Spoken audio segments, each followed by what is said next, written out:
Ladies and gentlemen, Sony ported one garbage game over to PC, then another, then a few more.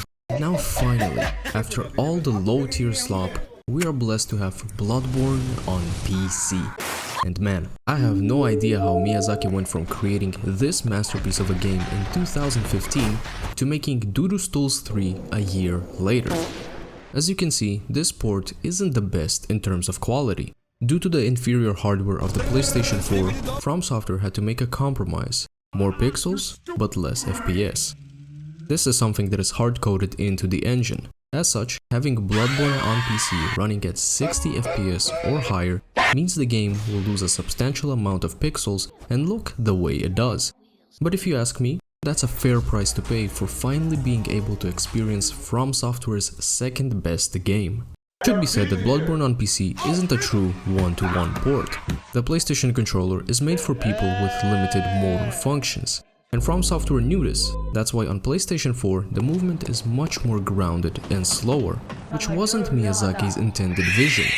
Whereas now, From Software don't have to take welfare beneficiaries into consideration, and we get to experience what Miyazaki intended Bloodborne to be, which according to an interview is a gothic take on Need for Speed Most Wanted 2010. Further in the same interview, he even mentions that during development, Bloodborne went by the name Bleed for Speed. A very fitting name, because in this game you'll be speeding on a loyal steed of many forms. A bike, a pegging table, or a goofy-ass run. Whatever your preferred method of travel is, speed will be your main priority for all the mission types that are as following. Race, which is pretty self-explanatory. Lap around the racetrack 3 times to secure the Dobbington. Don't forget to drive by shoot dogs while you're at it, because that's the definition of life could be a dream. The AI kinda sucks, so race is usually not even a challenge. If they get stuck on the environment, be a kind soul and give them the Birmingham greeting.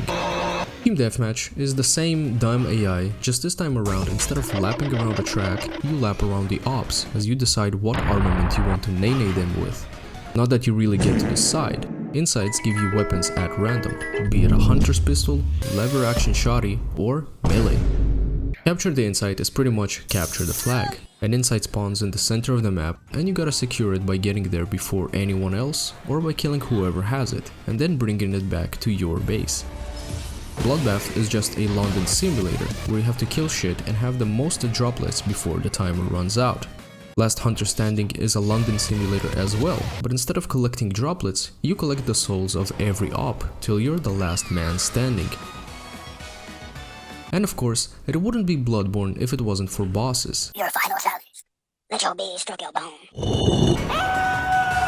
From Software were only given one unpaid lunch break by Sony to port Bloodborne to PC. As such, there are only 4. With all that said, it seems like From Software are not confident in this game, as it's free to play on Steam and is published under a completely different name. Nightmare Cards. That's odd to me because they had no problem publishing Dark Souls 3 under its own name, despite it being their objectively worst game. But hey, Bloodborne on PC is Bloodborne on PC, which is why the final rating for Nightmare Cards is a nightmarish out of 10. That's about it. Don't forget to slap like, slap wife, it's got a win.